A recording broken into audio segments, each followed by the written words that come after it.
Long before the days of Hugh of House Janus, the factions of Swadia were confined to the northwest, where everyone looked a lot like Lara Croft without the triangles. Instead of following a peasant's rise to glory like that of Hugh of House Janus, today we'll be exploring a tale of how a young woman was cast aside of her right to the throne by her uncle, and how a random adventurer used this predicament to catapult himself into unthinkable levels of wealth, fame, and glory. JDs and Lettleman, please enjoy this Mount&Blade Warband story. Meet Mike Oxlong, a nomad traveling by sea to the city of Praven for a chance at a new life. The very first thing on the agenda is to hire some peasants, grab some food, and find some work. Easy enough. There's 2 small villages nearby, so Mike hit up both of those, recruiting several peasants at each stop. At the second village, we spoke to an elder who offered us work in terms of finding cattle. If you've never played Warband before, the cattle missions are what most players consider the closest thing to Chinese water torture. You have to use your party to physically push the cattle in the direction of the town instead of just throwing them in your inventory and walking over. Even dead broke at 0 dinars, this isn't something I was willing to put even the tiniest amount of effort into, so we kept looking. The first time you enter a village, you can find the village elder standing around looking like someone who's not allowed within 500 feet of a school. After kicking him in the face, you'll be able to take quests from them.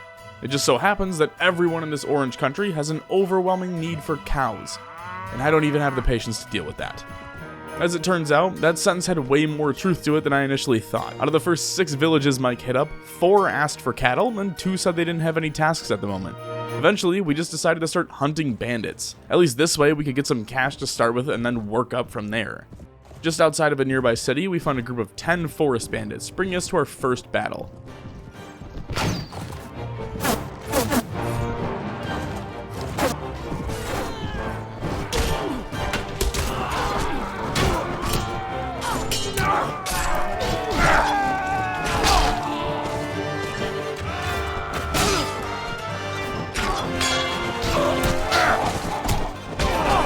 Sadly, Mike Oxlong has no combat experience, so when it came time to actually draw swords, he didn't stand much of a chance. But on the bright side, this gives us a chance to show off one of my favorite components of Warband.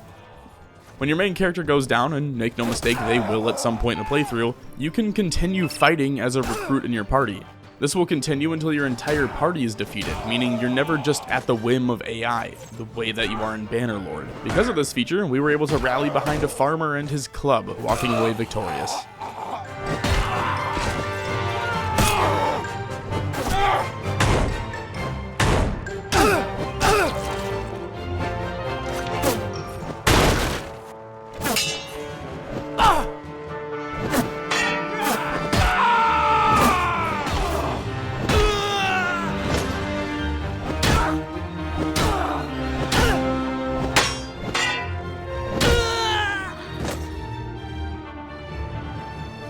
Naturally, the first thing I did was sift through the loot, taking the best for myself before popping into a nearby city and selling everything to the market.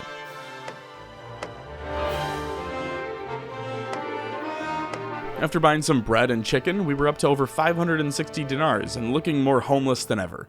From there, we spent a few days recruiting more peasants before I remembered that we'd taken 5 forest bandits prisoner, in which case we headed over to Dirham to sell them off and look for more work. Each of the forest bandits sold for 50 dinars, giving us another 250 bucks. I'm not positive, but this may be one of the most lucrative ways of earning some cash for us early on.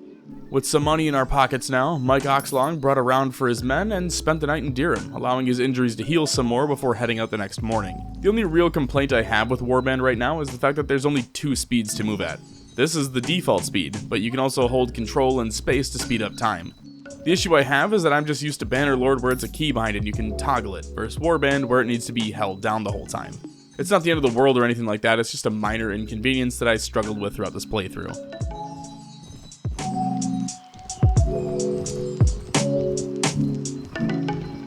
Anyway, after around 2 days of travel, I came across Count Devlian, and after asking for work, accepted a quest to go to the village of Lenda and collect taxes on it. Luckily, it's only a few hours away, so we were able to make it there by dawn, recruit some of the locals, and collect taxes. Obviously, the peasants weren't too happy about this, and even charged at us, allowing Mike Oxlong to put his bow staff skills on display that he'd learned from his years of watching Morgan on The Walking Dead.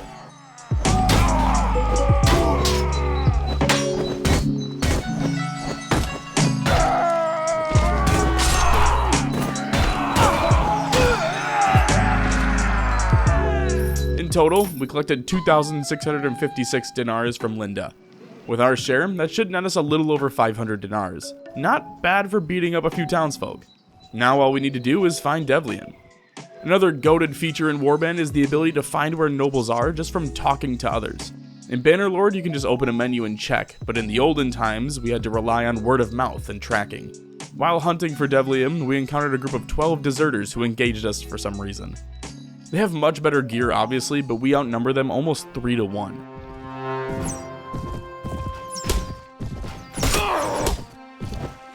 It turns out it doesn't matter how fancy your gear is if the enemy can just throw bodies at you. Just ask the Russians.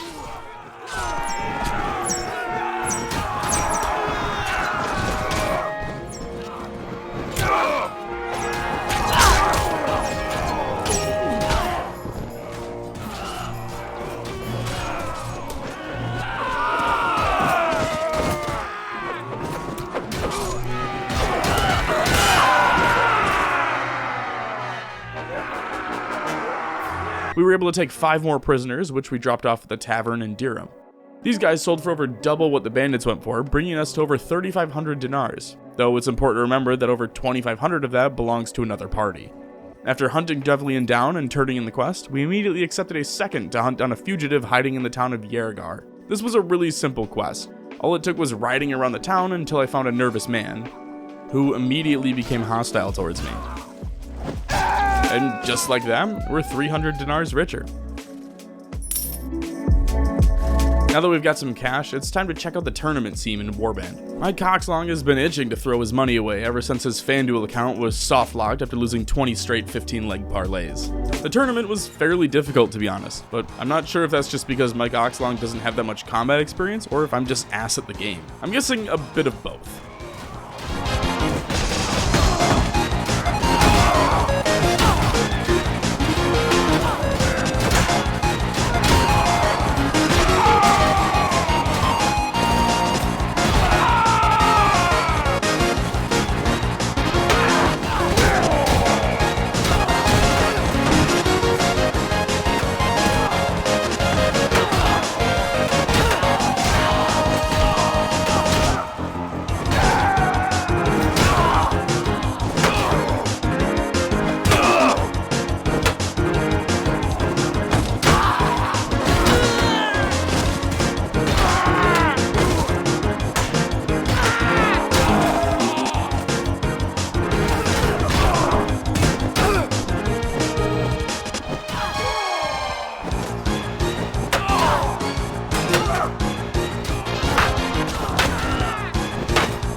Regardless, we managed to finish the tournament in 6th place out of 32, walking away slightly richer than when we started.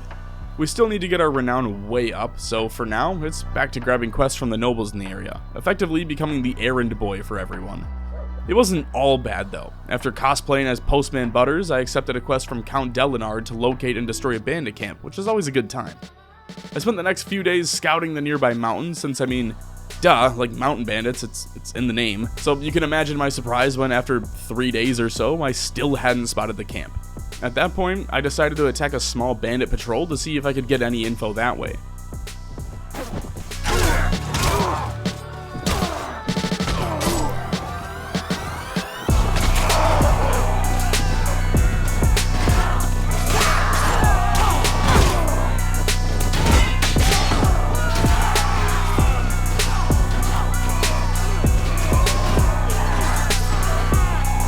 The fight was over within a minute, and didn't really give us anything other than some gear and 3 more prisoners. After scouting the mountain yet again, I did manage to locate the bandit camp and head inside. One of the easiest fights of the playthrough for sure, just walked straight through everyone.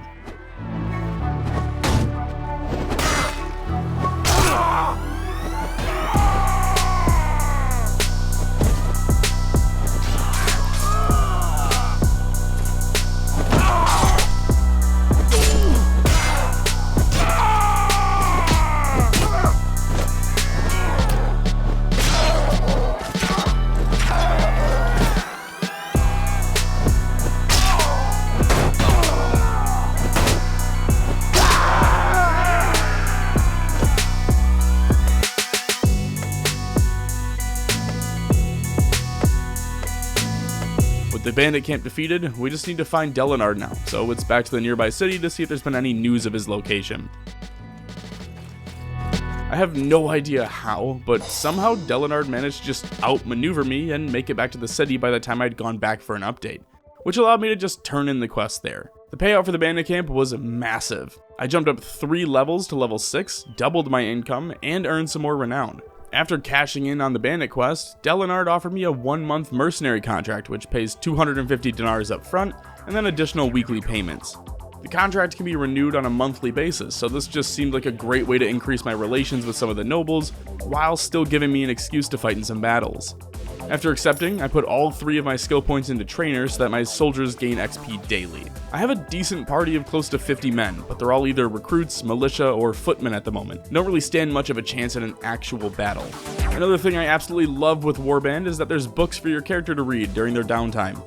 If you set up camp, you can take an action to start a book, in which case they'll read whenever there's time to be passed. These books give skills and attributes that you'd otherwise only be able to increase by leveling up, so they're incredibly important to find and take advantage of. Now that we're mercenaries, it's time to begin making a name for ourselves.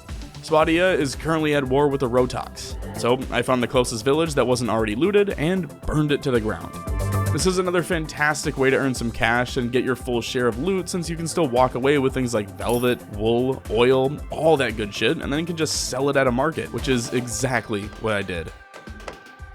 Well, until I capped their goods trader, in which case I purchased a new warhorse and set off for Suno to continue selling.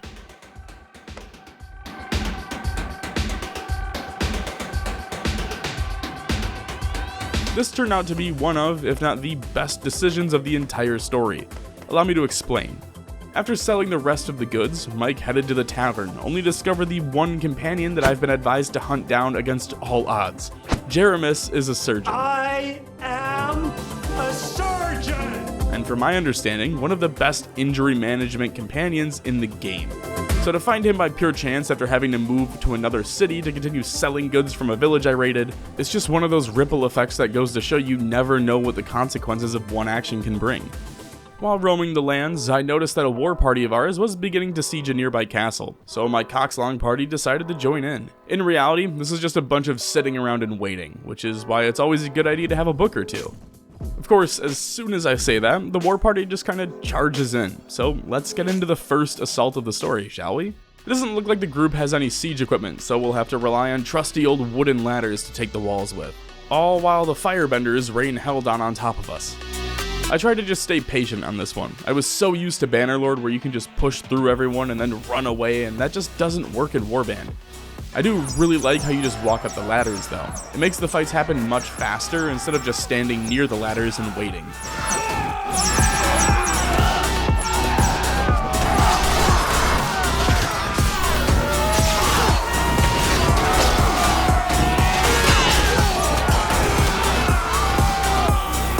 That being said, the fight was over before I even saw any combat.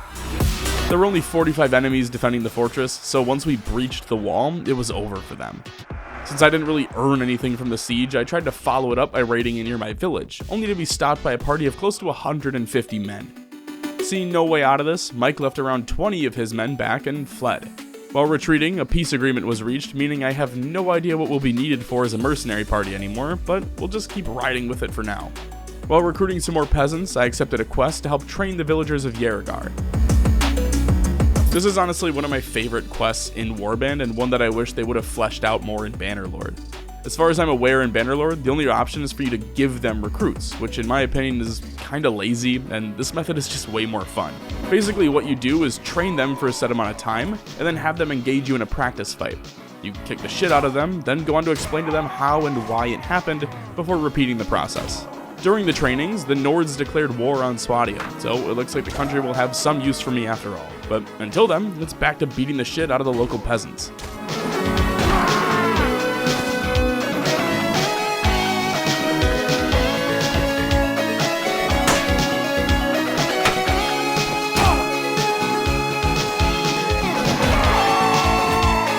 After winning 5 rounds, or however many the quest outlines, you'll have a chance to fight alongside the peasants you just trained, as they defend themselves from a bandit attack. The fight was very satisfying, since you get to watch these peasants effectively kick the crap out of the bandits.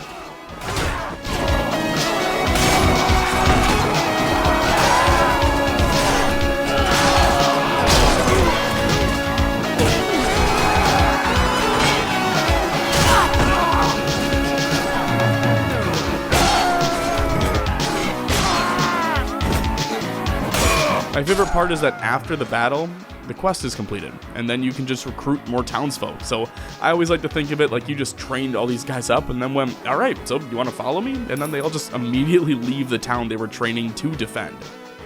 Anyway, shortly after wrapping up the training the villagers quest, I went into the city to try to sell some goods, only to be ambushed by 2 bandits. The fight was super easy, but I love these little instances where stuff like this can happen.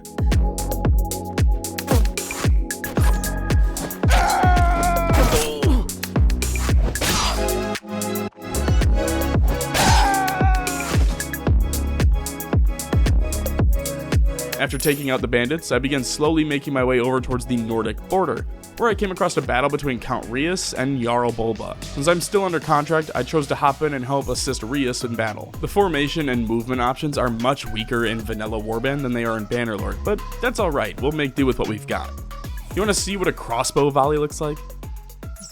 Isn't that just insane? Oh, and cav charges actually work here too. You can tell when cavalry focus on the archers, and in one cycle they just wipe out the entire detachment.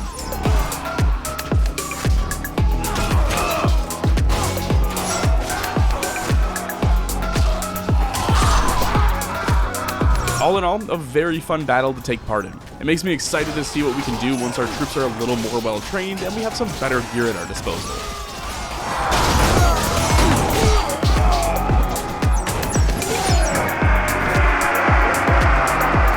Oh, I also just realized I spelled Mike wrong.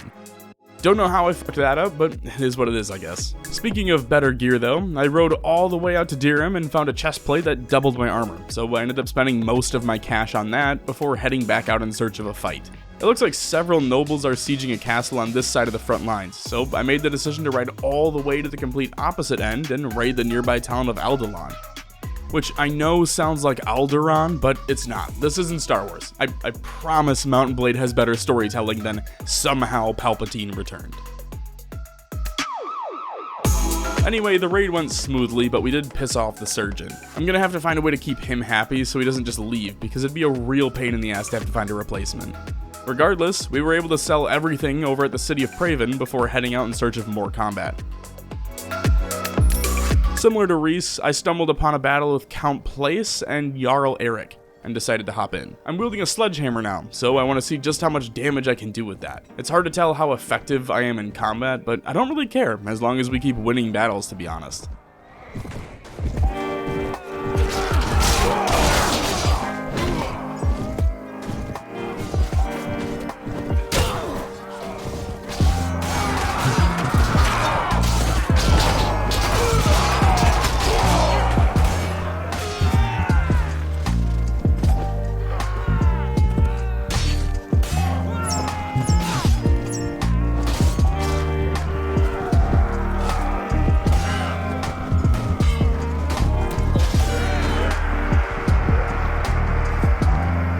With this victory, we took Jarl Eric prisoner and rode out to Dirham to ransom him back.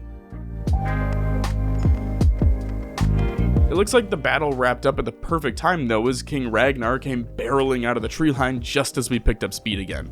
It doesn't look like I can just ransom these guys away at the bar the same way I can with the other prisoners, so we'll just hang on to Eric for a while and see what happens.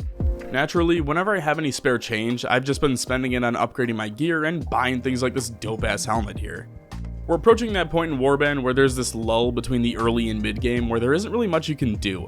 You're a little too strong for the easy quests, but too weak to put up a fight in any real battles, so while I grind out this portion, my goal is to befriend a few villages. If I'm able to get like 2 or 3 high up on relations with me, they'll offer stronger troops than just recruits, and at a higher rate as well. I tried to stay around Praven and target the villages closest to it since Praven has been a very big safety net for me so far.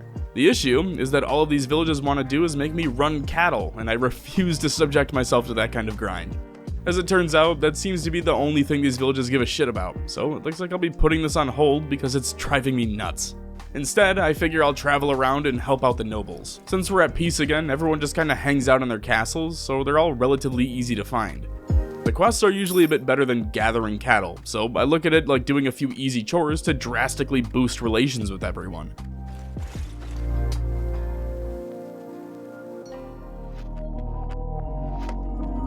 Along my way to find any quest destinations, I tried to find larger groups of bandits to attack as well.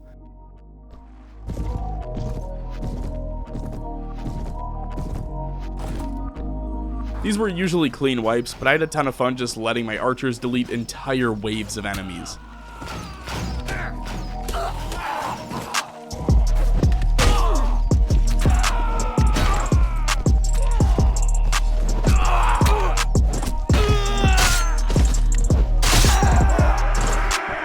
I'd slit your throat for a trinket.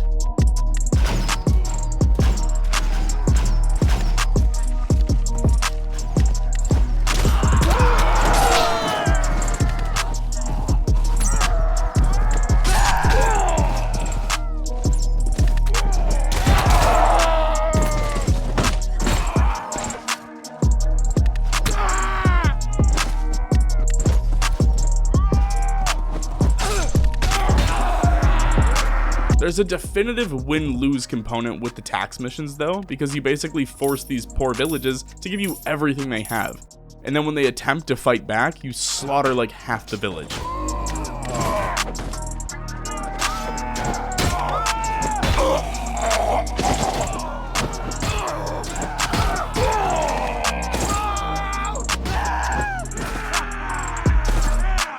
It's just a little weird to me considering these are like your people, but at the end of the day, a check's a check.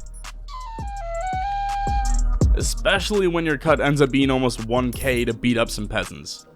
Another one of my favorite quests you can get from the nobles is to hunt down murderers or cowards and execute them. It's like early stage bounty hunting, but they're a ton of fun to me, so I always try to pick them up whenever I find them.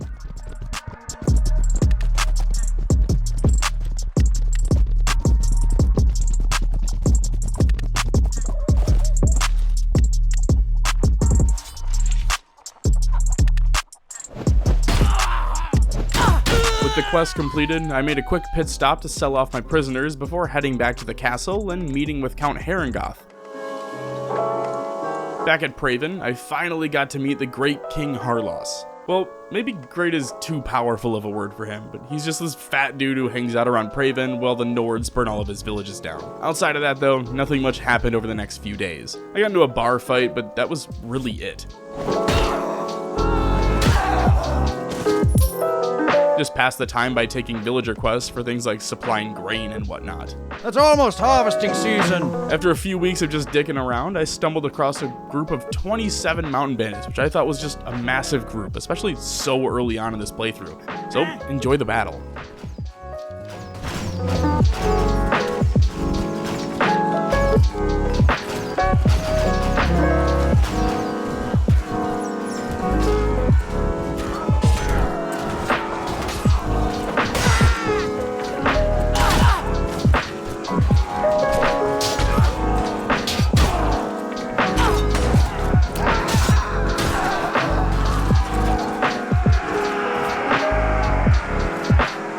This ended up leading to a string of battles with the mountain bandits after I just kept finding groups around that size. We can do this the easy way, or the hard way. Here's another group of 26 that I just walked into one day. Not only were these great ways to grind out some XP for my soldiers, but we were able to sell the loot for pretty large profits as well.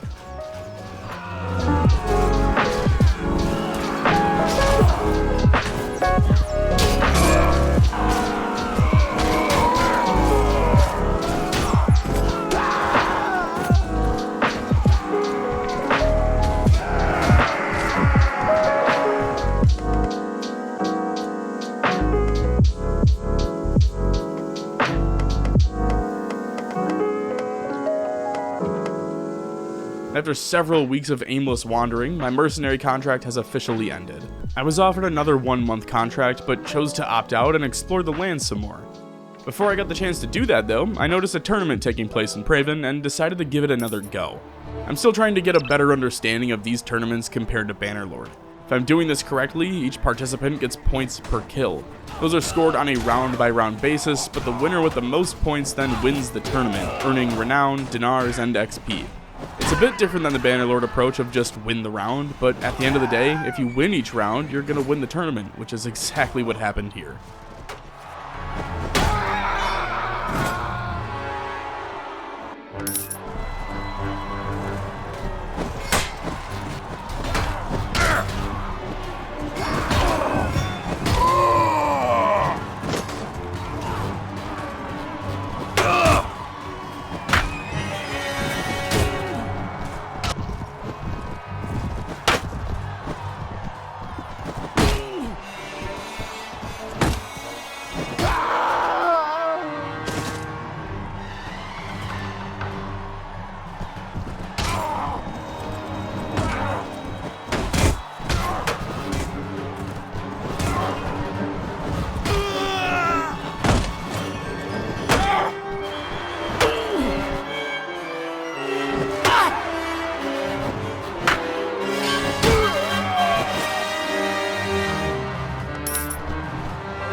Anyway, now that I no longer had a tie to Swadia, it's time to adventure out into the world. This inevitably turned into the world's largest pub crawl, since I just ended up going to a shit ton of random cities and then beelining it for a tavern. We even managed to meet some kind ladies who offered to give me and my 57 men some much needed therapy for the low cost of 1,100 dinars. An offer that we sadly had to pass on in order to avoid entering a world that Magic Johnson's gotten so used to. Eventually, we found ourselves in the city of Amarat, where Mike Oxlong participated in his third tournament.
This one was almost entirely dominated by a man known as Amir Balea. I'm not even kidding, just look at the payout and experience compared to 2nd and 3rd place. I don't think there was a single round where they didn't have at least 3 kills. Anyway, eventually I found myself at the city of Veluca, where I ran into the most important character of this story, Lady Isola of Suna, the rightful heir to the Swadia throne. As it turns out, the kingdom of Swadia has had queens in the past, but King Harlos, Isola's uncle, swooped in after her father died and took the crown for himself, convincing all the other nobles that they'd be insane to elect a woman to rule. It's just the Lion King story with a strong female lead this time. Basically, the guy's a real piece of shit, and it would bring Mike Oxlong no greater honor than to restore the crown to the rightful ruler of Swadia. Before we do that though, we need to get our renown up. Just think how down bad you gotta be when someone is so desperate for help, and then you offer it only for them to look at you and be like, yeah, but not you, someone a little more well known. Regardless, we gotta get our renown up. We currently have 91, but I think we need something more along the lines of like 200. So that'll be the goal for now. Sadly, the best way I can think to do that is to enter another mercenary contract under Swadia. I figure this way I can earn some cash, partake in a few battles, and bolster relations with the nobles so that when the time comes, maybe we can pull a few of them to join us during the rebellion. Shortly after signing another mercenary contract, I received word from Count Redaean, who requested our party to join him for his military campaign. This was the perfect opportunity to help establish a name for ourselves while also boosting some relations with the nobles, so I took the offer and ran with it. Before we could reach him though, we were ambushed by Count Larkin and his party of 135 soldiers. Between Mike Oxlong and Devlian, we were able to muster 125 soldiers. This was going to be a close fight, but a victory here could be huge. The battle itself was incredibly close. We had a decent advantage if we would have just kept the high ground and let the attackers come to us. But for some reason, Devlian decided to just charge his men into the enemy lines. So I sent my infantry in to support while keeping the archers on the hill before riding in with the cavalry.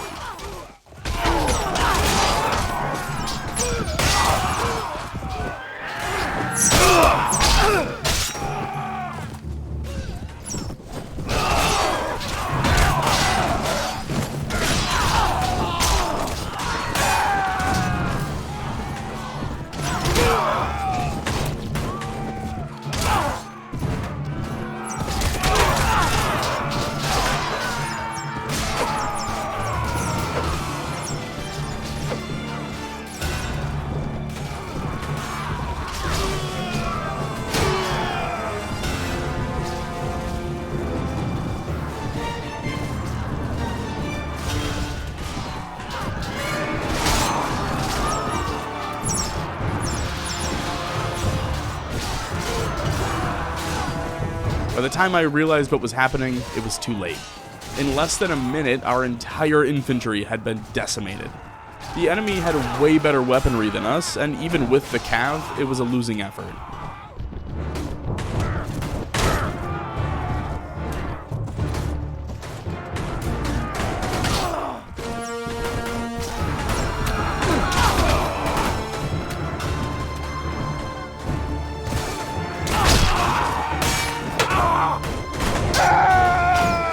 I really believe that if we just stayed on the hill, we likely would have won the fight, especially considering they took 124 casualties. So had we just continued to pepper them with arrows, they likely could have been whittled down some more before we charged in.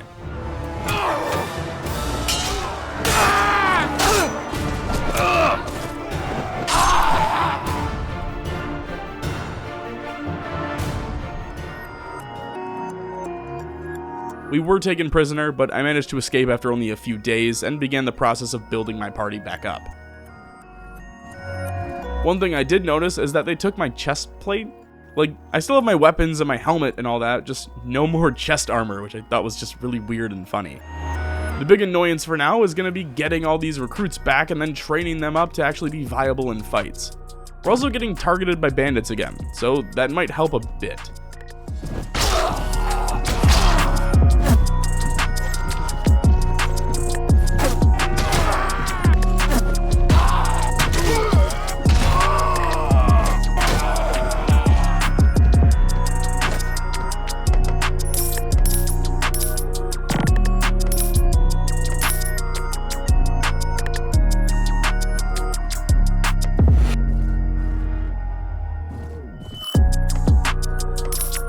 I found that fighting deserters seems to be a really good way to level your troops fast, so I've been taking those fights whenever I can find them. They also tend to drop some decent gear as well, so it kind of serves as a win-win.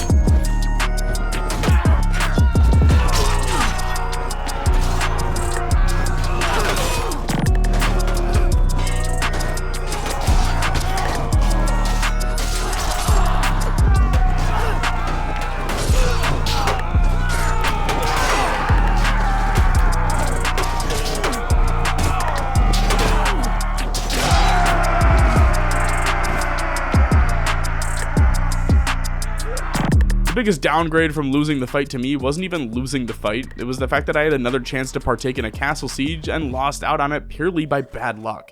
Because of that, I'm not really able to do anything until I'm summoned again, so I just started taking quests from any of the nobles I came across. After completing a bounty quest, I decided to just accompany Clargus to see what kind of mischief we could get into, and as it turns out, he's really good at baiting a reaction out of the Nords. As soon as he started raiding a village, 3 separate parties came making their way over. Normally, I wouldn't stand a chance against any of these guys one-on-one. Hell, most of my group are literal farmers still, but Clargus has 100+ men all trained for battle, so I just waited for one party to get a little too close and then jumped on him, pulling Clargus into the fight with me. This time, I took my group separately than my companions, choosing to flank the enemy instead of charging directly into them. This probably was a little overboard considering we outnumber them almost 3-1, but still, just better to be safe than sorry. I found a nice hilltop to hide my infantry behind before slapping my archers on top of it to assist, and then went down myself to join the battle.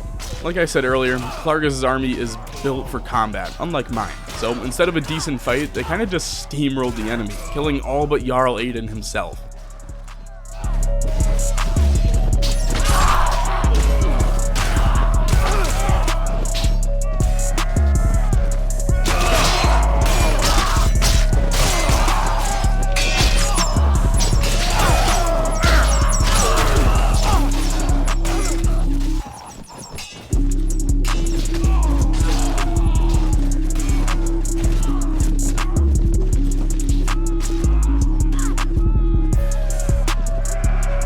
There wasn't all that much loot for us to pick up, but it did help us gain some renown. With that, it was back to following Clargus around for a few more days until we found Jarl Loaf wandering the plains. This time, I got to actually use my soldiers here. I took the same approach of flanking around the right side, but kinda had my thunder stolen when Clargus moved his cavalry to charge right in front of my infantry instead of crashing them in from the left.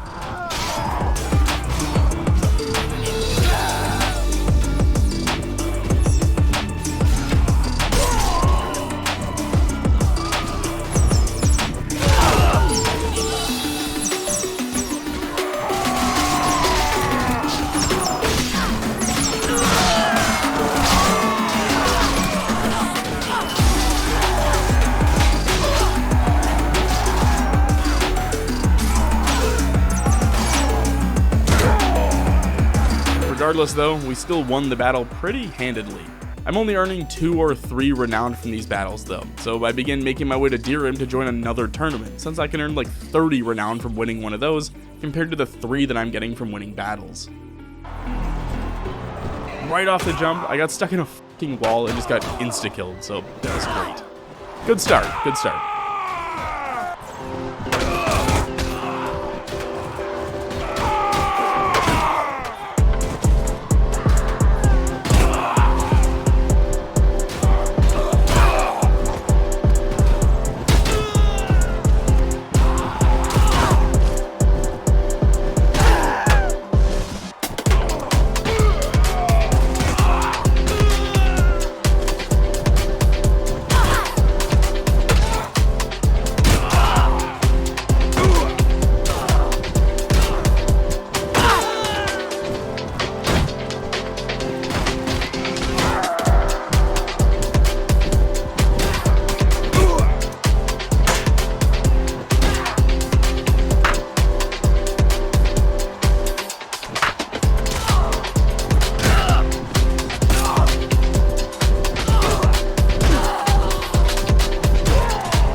Even with the shaky opening, I was able to recover well in the following rounds and walk away with a victory, bringing me 27 renown.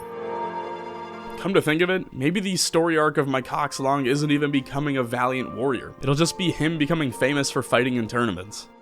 That being said, this seems to be the best way to grab the attention of a homeless dethroned queen. Actually, are we 100% sure Mike of House Oxlong isn't just a massive simp? Literally abandoning military campaigns to try to impress a chick he met one time a month ago? I'm just asking questions.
Anyway, here's yet another tournament win, giving us 28 renown and bringing our total up to 169. At this rate, we're going to need at least one tournament victory along with a few battles. This one was entirely by chance, but I did manage to walk right into another tournament in Ravadian. I don't know if that's how you say that. That sounds right. We're running with that. This one was a little bit more difficult though, at least getting started. I don't know why, but it felt like half of my kills were just taken from under me, which was a little annoying.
I still managed to finish second though, so not the end of the world. We'll just need to find one more tournament to win, and that should hopefully be enough. Shortly after beginning my journey across the map for yet another tournament, Mike Oxlong was invited to a feast in the Great Halls of Suno, which we happily accepted. The trek back to Suno took a few days, but when I made it to the city, I found it almost entirely abandoned aside from Countess Anna. I wasn't really sure what to do at this point, so I just headed over to the bar, got hammered and killed a guy, waited for the rest of the night, and then checked back in the morning to find the halls still empty. Since I was effectively ghosted, I decided to hit up another city and check the market, where I bought a new weapon. This bad boy does over double the damage of my last sword, so I'm expecting good things out of it. I did manage to find a tournament in Praven, so I hopped into that to try to get my renown taken care of. The first few rounds went really smoothly, but at the very start of the third round, I took a pull so far down my throat that the locals started calling me a Kardashian.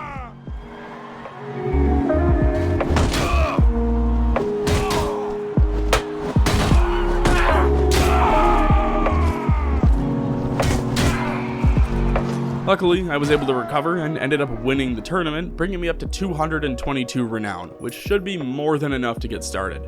So, just to recap, this King Harlos guy pushes his nobles to raid and tax his own villages, recruits mercenaries such as Mike Oxlong to do his bidding, and actively suppresses the true ruler of Swadia. He also just seems to kind of throw his country into wars whenever he feels like it, usually resulting in Swadia fighting on multiple fronts against at least 2 countries. Just not a recipe for success. It's time for change. That being said, I gotta find Isola first. Well, it took like 2 weeks, but I managed to find her hanging out on the Rhodox territory. After conversing with her, we swore an oath, and with that, the rebellion was officially underway.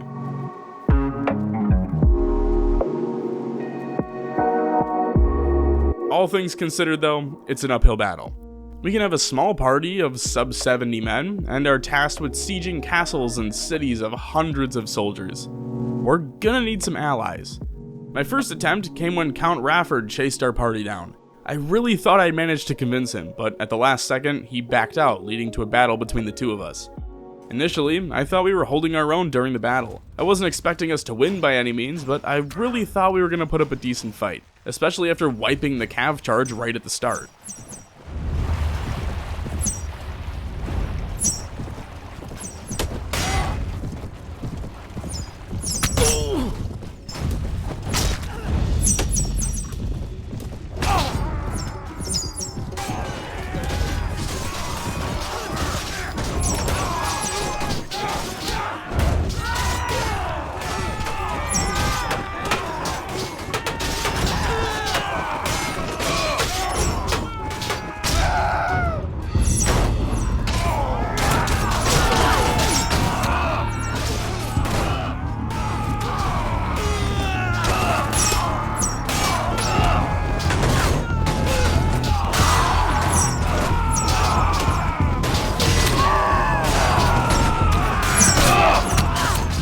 I don't even know what the turning point was, to be honest. I just looked back at one point and my entire infantry line was missing, and you just know it was over.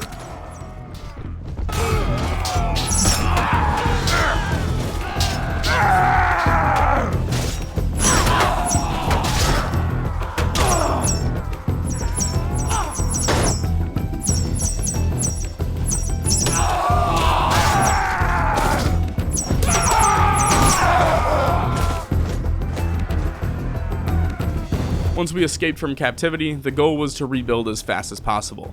Jeremis is missing from our party, so we'll have to find him at some point, but for now it's all about growing our numbers.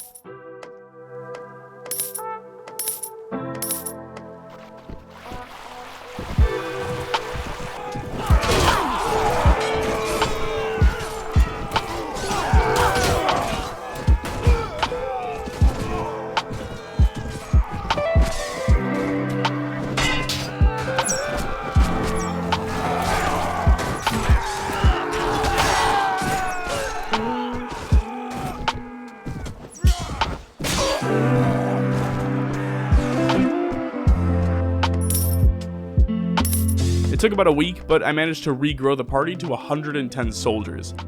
The big issue now is getting them trained up. Almost immediately after I typed that, Count Harengoth approached me with a much stronger war party. Naturally, I attempted to convince him to join our cause, and he seemed receptive. until I pressed him to join, in which case he backtracked, which prompted yet another battle. In my opinion, we put up a hell of a fight for being mostly peasants and T1 soldiers. Sure, we had the numbers advantage, but these guys are in full plate armor, have cavalry, and like 30 crossbowmen, compared to the ROTC squad I've got here.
Anyway, it's back to rebuilding yet again.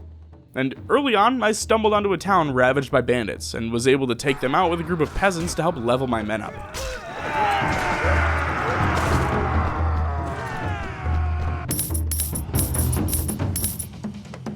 Other than that, I started picking fights against any bandits I could find to help speed up the process. Your money or your life. The only issue is that when I tried to simulate fights, my men just get decimated, but if I hop into a battle with them, they steamroll the bandits, so it really slowed the process down for me.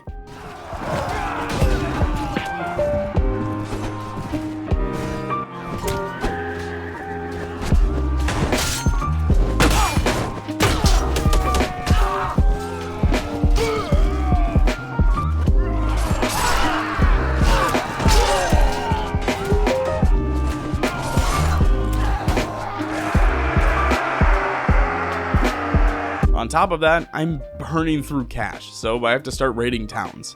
Of course, as soon as I tried this, 2 counts came over to attack me. Now, I was able to escape, though party morale is now at an all-time low. Regardless, I still need cash, and there just happened to be a tournament nearby, so I took advantage of that.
Alright, JDs and Lettlemen, it's no secret that I am complete ass at this game. Nothing has worked how I expected it to, and I'm almost at a point in the run where it's nearly impossible for me to complete my goal without sidestepping for several in-game years, and frankly, I just don't have the time for that. But you know what I do have time for? Hey, I mean, they put it in the menu. Why would they put it there if they didn't want us using it, right? Anyway, oh look, we're in the Grand Exchange. Oh, someone's flipping and doubling GP. Oh, look, oh my god, we're millionaires now. Wow, Nigerian princes are real. Oh, what's going on over here? Whoa, our peasant farmers all got super into NFTs and can afford plate armor now. Whoa, cool. Don't look over at Lady Isola, she's starting an OnlyFans. Oh my god, this is going off the rails. Joke's on you perverts, I'm not about to search the Steam workshop for big booby mod. Go outside, you fucking nerds. Anyway, back to the cool magic, we also have the ability to do all this cool shit now. Thanks, IGN, you guys are always a beacon of integrity. I'm not falling for that, fuck you guys. You think you're all sneaky adding the control in there like I'm gonna remember to hit that instead of nuking the game. With the power of God and anime on our side, nothing can stop us. Talk about the divine right to rule, well, we got the whole fucking playbook at our fingertips.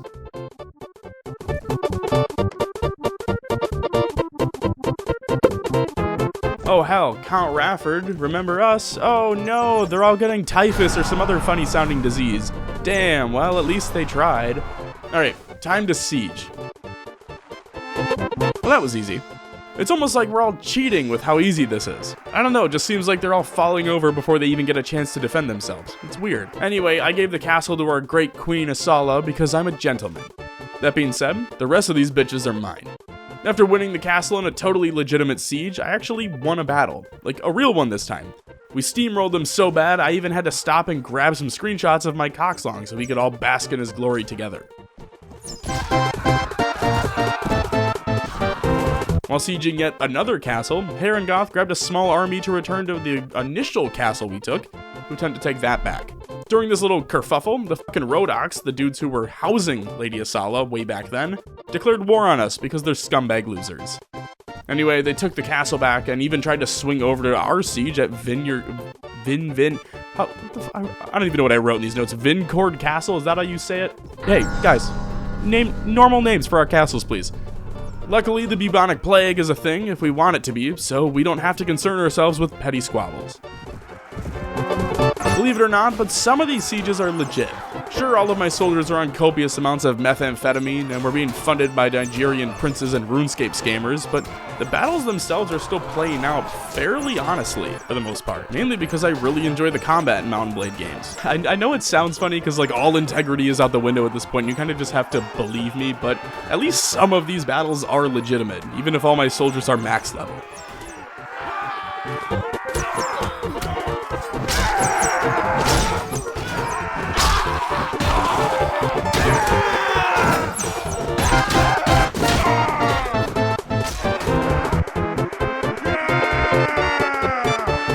Anyway, with the castle claimed, we swung back and recaptured the initial one, which is pronounced like Urgellen or Urgellen Castle, however the fuck you want to say it. We actually won this battle without me even moving my character, since they only had like 15 guards. Regardless, the sieges continued. While my men stormed the walls of various cities, I practiced twerking on some nearby spikes to boost morale. We even took Demir fairly easily, slaughtering the soldiers in the streets and even the ones who retreated back to the keep.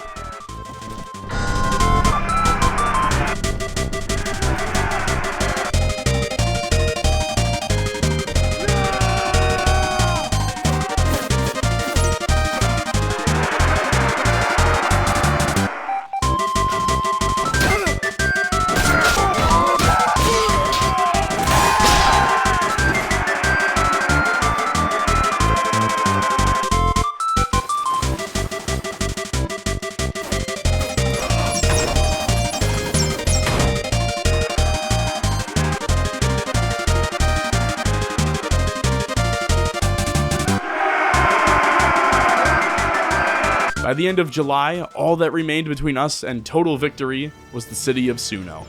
With nothing left to lose, I mustered my troops and laid siege to the great city. The assault was a little underwhelming, just in the sense that this is supposed to be some massive, noble city, and we're using 2 ladders. Anyway, I joined my men with storming the walls, successfully pushing through and getting behind enemy lines, where we sandwiched the defenders into each other.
Surprisingly, there were no fights in the streets and in the keep like Praven, and once the initial battle was won, the city was ours. Now that all Swadia land is under our control, I spoke with Lady Asala, who told us that the odds were about even, which makes sense. I mean, we literally own all of the land and they have nothing. Not to mention we have god-tier cheats on our side, but yeah, even. Because of this, I figured I'd go talk to some of the nobles myself, but they still seem way too stubborn to switch sides, forcing me to crush their forces and take them prisoner. Hell, they even started attempting to assassinate me.